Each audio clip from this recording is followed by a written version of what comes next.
We wore black uniforms because black wasn't the color, it was an attitude. Miller gonna take it, and there he is! Touchdown, rising right down the middle.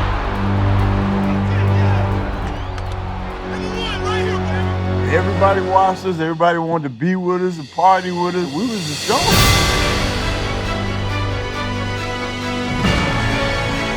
Over the last 30 years, how many teams can say that? That's what made that 91 team so special. Right.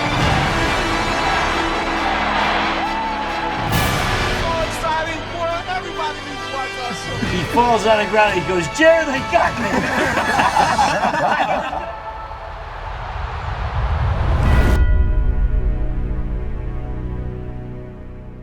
Welcome to the 30th anniversary special of the 1991 Atlanta Falcons, also known as the rudest team in NFL history. Never call you rude, Jesse? Never, man, never. Never called you. You gotta learn we're not rude. I'm Chris Rim, and I'm joined by Coach Jerry Glanville, wide receiver Michael Haynes, linebacker Jesse Tuggle, defensive end Robert Lyles, and quarterback Chris Miller. We're gonna check out a video to recap the team before we get started. You got to give Atlanta a lot of credit. They play a different style of football, but boy, they get it. They play. That guy's a hell of a coach. They play. They play. I know all about it. Yeah, you know him. Yeah, no, he's a good coach. They live on the edge, but they play hard. And they just don't talk about what they're going to do. That's what they do. That's right. Everybody knows it. I went in their locker room yesterday. You couldn't believe the racket of noise.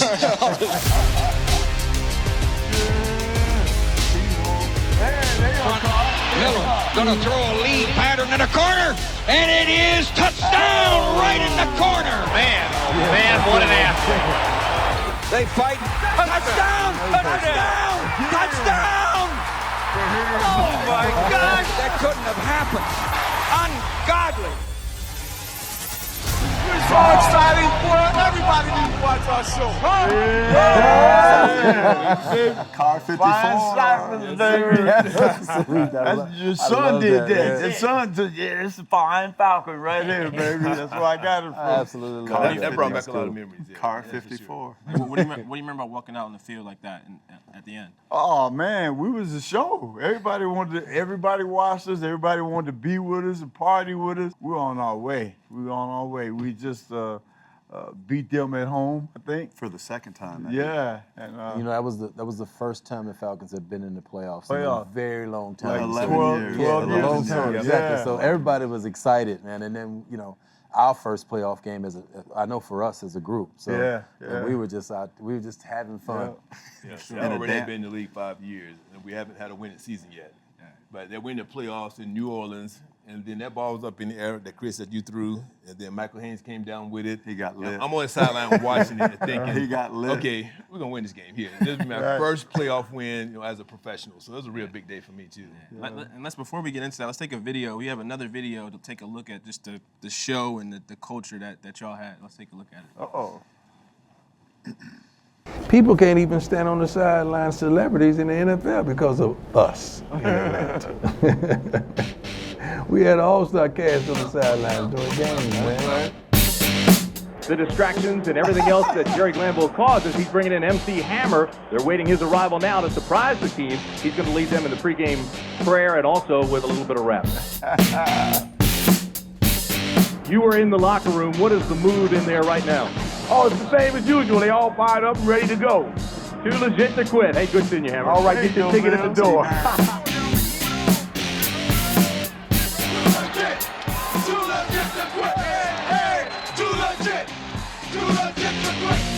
It caught on, and until this day, all Atlanta wants, man, is a winner or someone with a winning characteristic, a winning trait, a winning DNA. Atlanta is a city that's ready and willing to embrace and support you in a multiplicity of ways. Yeah. Gave me chills, man. I know, right? Think about that, man. All the celebrities we had on the sideline, that's cool.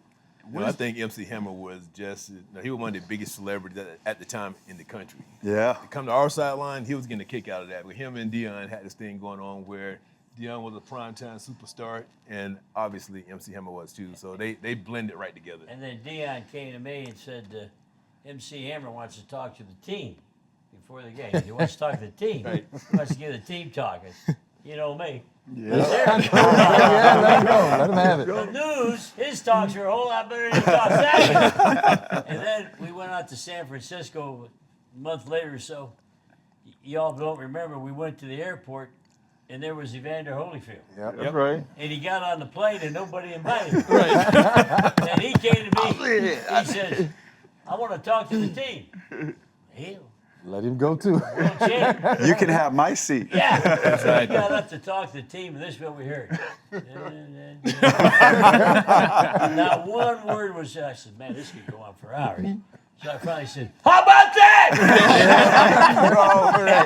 Hey, Jerry, the killer, you got to think about this right here, though. This is 1991. Yeah. We got the world heavyweight champion right here in Atlanta. Oh, man. On our sidelines. Yeah. Right. On our bus. Yeah. On our plane. On the plane. And Oh, you love how it. many teams, Every week. when you look around over the last 30 years, how many teams can say that? Nobody. Nobody. I mean, you think about That's it. what made that 91 team so special. You're right. You think about it. So Hammer traveled with us. Yeah. Evander traveled with us. Yeah. We had Travis Trent show up all the time. We had James Brown come and show up. So we are. Hey, we're out in Sewanee in the locker room, right? And I'm sitting down, and James Brown is sitting right next to me in the locker, and he's got his assistant, and James doesn't take off his own shoes, right? Right. So he raises his foot up. His guy takes his shoes off, puts a nice pair of turf shoes on, Right. ties up his laces. We go out to the field, and I'm next to the Godfather of Soul. I'm from Eugene, Oregon, Right. sitting next to the Godfather of Soul, teaching him how to take a snap from under center and run a toss play to Mike Rozier, a Heisman Trophy winner. Yeah. That stuff just didn't happen. It just don't happen. It just don't happen. Yeah. Dennis Hopper's hanging out with us. Jerry Jeff Walker, Travis Tritt. Oh, Jerry Jeff Walker came down, married the Redskin, and wrote a song about y'all. He was so talented. He wrote a song about y'all that next thing you know, everybody wanted a piece of that song. Did you get to sing on that record? No, I didn't. Thank goodness. Because if I did, I would definitely do not play it right now. Okay? I have a terrible voice. What were those? Because I know the pregame locker room was madness, right? What was that? What was that like being in the pregame locker room that was similar to a nightclub, right? Hey, I will say this right here. Hey, Chris, you got to understand this. It was your soundtrack. It was your soundtrack. Chris, listen to this right here, man. Seriously. In the NFL, everybody want to get serious. Right before a game, you can go to out of 31 teams, how many teams there are now, you can go and listen, and it's quiet. Our locker room was never quiet.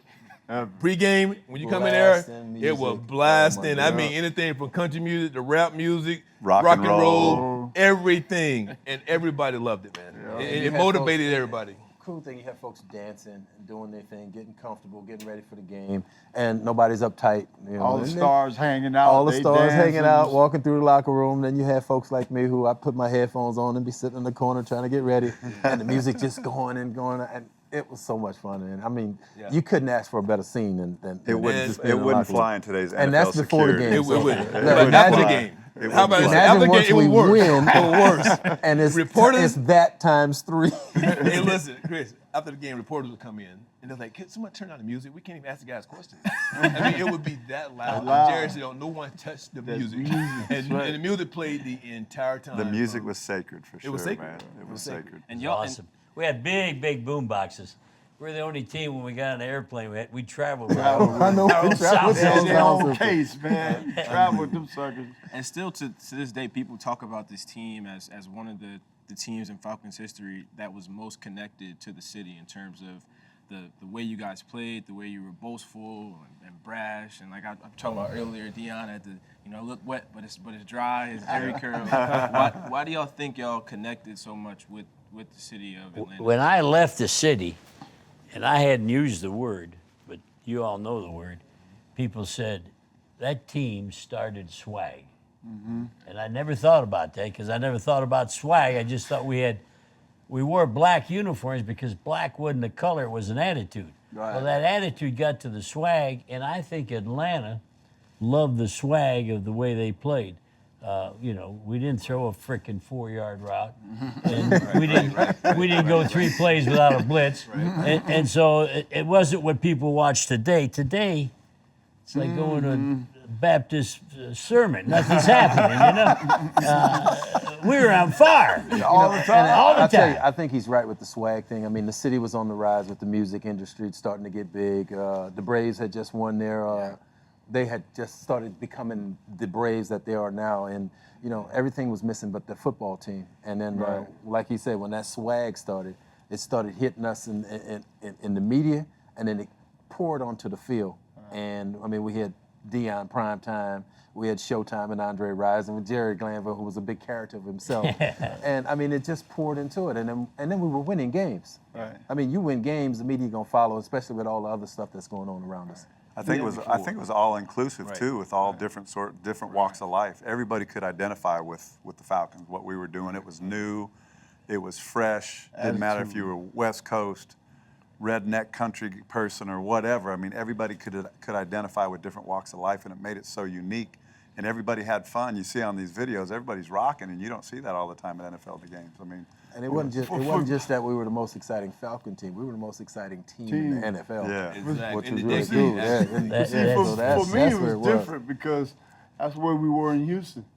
You know, we came here. For me, when I got here, first year, we didn't win. We lost a close game. Right. That next year, we won those games. So Right. the 5 that we lost the year before, we won them. Right. So now we had his attitude and his spirit and just who he was leading the way. It opened up all that for when we got here, because everything we did was attack. We was having fun. We was working hard. You know what I mean? And like we had people from all genres of life. You know, from country western to rap to blues to everything else, to where we were able to reach everybody within the community. and you let us be ourselves. That was the coolest thing. That's We important. all could be ourselves, I agree. and you encouraged it, and Yeah. it just came out. And And that brought the swag on. And what's took on its own life. interesting about being yourselves, offensive lineman comes up to me 20 years later at the Super Bowl. He goes, nobody had the fun that we had, but I now realize nobody worked as hard as we did or were more prepared than we were. He goes, when we didn't have you, we weren't prepared for all that stuff that was going to happen. He said, so people thought we were having fun, which we were, but y'all didn't know you're working harder than anybody. Who else played 9-on-7 live? For people who don't know, when you practice, you know, today you practice, you don't have the gear on. You know, we practiced the entire season with the gear. 3 full And weeks, then 3 full 9-on-7, weeks which of is a fun. run, you know, live, like a full scrimmage. You know, but that made me better because I was the NFL leading tackler that year. And Jerry, thanks for that. And Thank you. But he brought a lot out of the city and brought a lot out of us because before, you know, our team was, you know, obviously the Falcons color. You know, you got white, red, and black, and we wore those colors. You know, red was home and white was on the road. But we was back in black when Jerry came. It was an attitude thing, not more so a jersey and the helmet change. It was an attitude change. That's what it was. I think the attitude change what brought us from the year before, your first year, we went 5-11 to going 10-6, and eventually going to New Orleans, winning our first playoff game in 11 years. In 11 years. And I think that carried on to this day. You know, it helped change the culture of how the average fans in Atlanta view the Atlanta Falcons. Yeah, and let's stick with Jerry, with Coach Glanville, actually, because I know he changed his team and he led this unique, crazy group of guys. And let's watch a video about Jerry that we made up.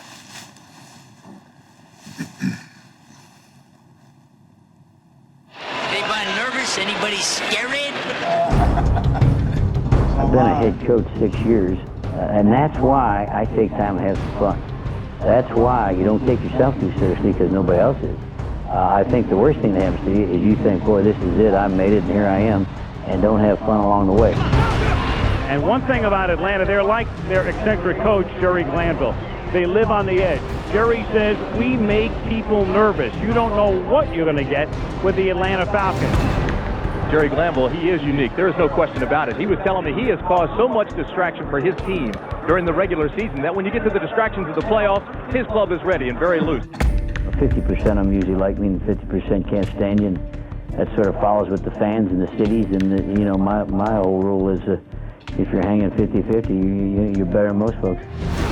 Which you wait your entire adult life for already. Get the feeling running down your arms, into your fingers. This is what life's all about. Wow. I paid that guy $50, but yeah. None of that was true. This whole show doesn't have to be the truth, does it? Yeah, it got to be the truth. 50, Oh, man, that ends the show. Good night, everybody. I'll tell you, it's funny because we adopted his attitude. He came in 1990, and he started to change the culture from day one. And that 91 team reflects all that he was. I mean, we went to black. We went to 11 men on it. I mean, you don't see 11 people on tackle anymore. You got guys diving over the top just to get on the tackle. Yeah. And that's because he set a new standard for us. And when you set a new standard in an organization like a football team, man, everybody who buy in, it changes the whole culture of the team. Yeah, and one of the ways you changed was with the red gun offense, and you know no routes under 22 yards. And I think the quote you said was. You'd rather take you'd rather take a fork in the eye than watch Bill Walsh's off a stick. I'd rather take a stick in the eye. Hey, we all laugh. You know, these offenses, in fact, somebody yesterday, what did they have, 16 play? 3 16 play Three 16-play drives and no touchdowns. These two, I give them one play, we got to have a score. They got one shot, and we went downtown. And I watch these 4 or 5 yard plays, and they know if we want 4 or 5 yards, we're going to turn around and hand it to Mike Rozier. We're not going to go through all this pass protection, make all these freaking calls, and throw it. And he didn't like to throw anything that wasn't about 35 yards. But he was the most accurate deep ball thrower. Yeah. And when you got a guy that can throw it that deep, and then you have the fastest guy playing for you, we got to be surprised. And while those two were sitting down, while they didn't sit, they'd watch these two guys try to kill you. Who wouldn't go to that game? Who wouldn't love those people? Yeah, it was a lot of fun. A lot of action, man. A lot of action. And your defense, the pride in you, they called y'all the Black Wave, right? The Black Wave. Yeah. We had the red gun on offense and the Black Wave on defense. And we tried to make it happen. It was a lot of fun. Defense was a lot of fun for us. Special teams also. Don't forget the special teams. Hey, look, special team captain, defensive captain right here, and we made it happen. Yeah. We made it happen. And I like special team too because as a veteran player, normally you don't play a lot of special teams. Yeah. I was on special team for 12 years, okay? So you don't even see that anymore. All right, so. That's what you get for not getting drafted. That's right.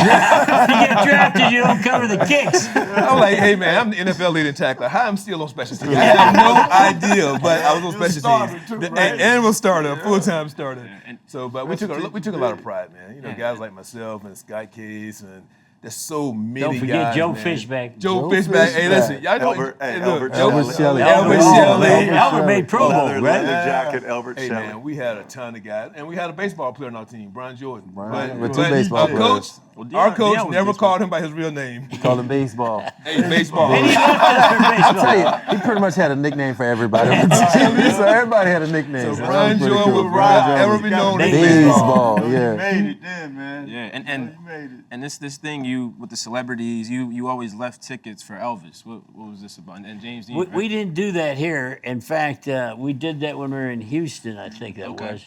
In Atlanta, it's terrible because I went out to the Falcon building, and they have a corner, Hall of Shame for each guy. And sitting under Jerry Glanville's Hall of Shame, it says he left tickets for Elvis every time he was in. We never did it one time. But why ruin a good story? Yeah. If we're allowed 2 more lies, hell, we'll go along with it. Wait, so we'll it's go not, with the Elvis. so we it's- like it. So it's not true? No, we did that in we did that in Houston. We were playing the New England Patriots in Memphis, preseason game, and the halftime was dedicated to Elvis. Well, June Jones and me are driving into work, and on the radio the guy says they spotted Elvis in Michigan at a Burger King, and June gets me in trouble. He goes, "Jared, leave him 2 tickets." And then that had a life of its own. That took off. That's always. Yeah. Hey, Chris, I got to add, one of the coolest things about, you watch the NFL nowadays, and when the defense is on the field, the offensive guys are sitting on a bench, right? Yeah. They're looking through their computer, whatever it is, on the sideline, and they got a hat on and they're chilling. Our team was so exciting to watch. When our defense was out there, we would be standing right on the sideline watching our defense work because we knew something was going to go down. That was going to be special or exciting because you had Jesse the Hammer Tuggle, Scott Case, primetime Deion Sanders. I mean, we had playmakers out there, and it was like when we were on offense, they weren't sitting down. No. Because it was so fun to watch each other operate, And that's what made us a great team. Yeah. Because not only were we watching, we cheering for We enjoyed it. I mean, we enjoyed watching the other our defensive play because we knew that they were trying to get 11 guys. Something big was going to go down. Yeah. But I got to say this about Jess. Whenever you guys scored one play, he goes, Coach, we didn't get much break. That's right. We need a little longer break to have that next the disadvantage of playing defense for a team that particular kind of running the red gun was they score too fast. Like we'll be on the sideline, like, hey man, I just finished swallowing one cup of water. Okay, it's time to go back on the field again. Yeah. And but other than that, it was a good problem to have. Yeah, and the way y'all played, it made a lot of people upset, and even the way y'all approached the game, from the swagger to the dancing to the throwing. It was different, man. The ball. Yeah, but we were having fun, man. Right. And I say it like this. I mean, there's two things that they can do. They can either get over it or they don't. Either way, I don't care. But So, remember, and that's the attitude we had. That's the way we played. We went out and played the way we wanted to play, and we went out and had fun doing it. Yeah. And what we did, we either made them better or we made them quit.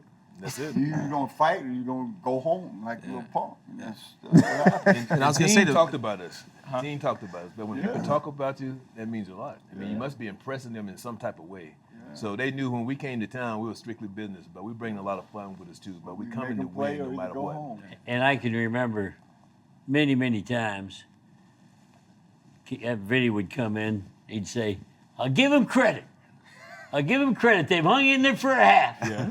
He said, Jesse, keep hitting him in the mouth. He goes, they will fold. They will fold. That's right. And he'd say, you got to give them credit. They hung for a little while. Absolutely. I was gonna say, because people disliked you so much that you were telling the story about how you went to that game in Houston, and you had to wear a bulletproof vest. Hey, nobody would stand by his ass. That's right. I mean, wherever Jerry was, we knew he had a bulletproof vest. We were at the other end of the deal. Can you explain why you had to wear a bulletproof vest? Some guy would call up, make a phone call, and they had protocol. We had security. And the protocol was you had to do this. If I had on that High Plains Drifter jacket, they all knew they were talking to me. Right? And I'll never forget, June was a great coach with us, and he wouldn't come near me. We were in Cleveland. And I said, June, he goes, no, just stay there, talk to me on the phone. So now we're going to win the game.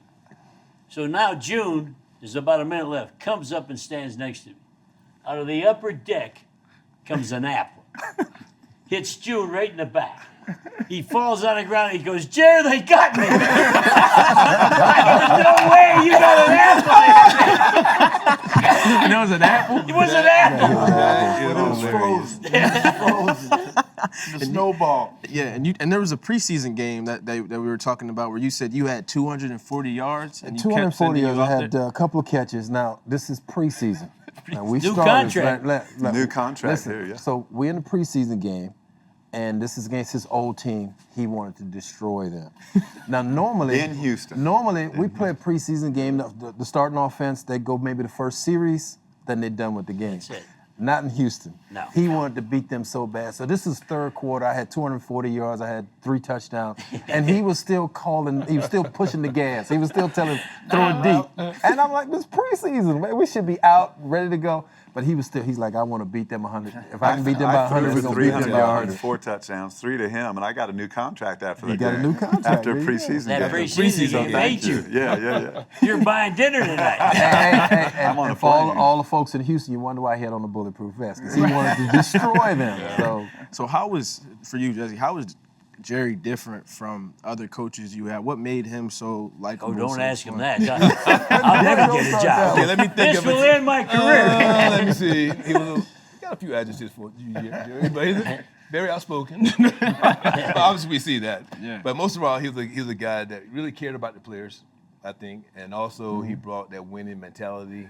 But he did it in a fun way. I played for a lot of different head coaches, but there was nobody like Jerry. Nobody. He made it fun for us when we traveled. We'll go to different places, different museums, different cities. We just did stuff together.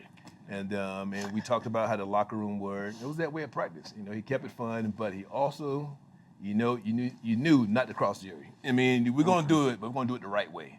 And in the right way, you're going to bust your butt. You're going to work hard. and then you're gonna have fun afterwards. But it wasn't no shortcut in between, because in shortcuts you can't win anyways. So it's hard work that will take you over the hump.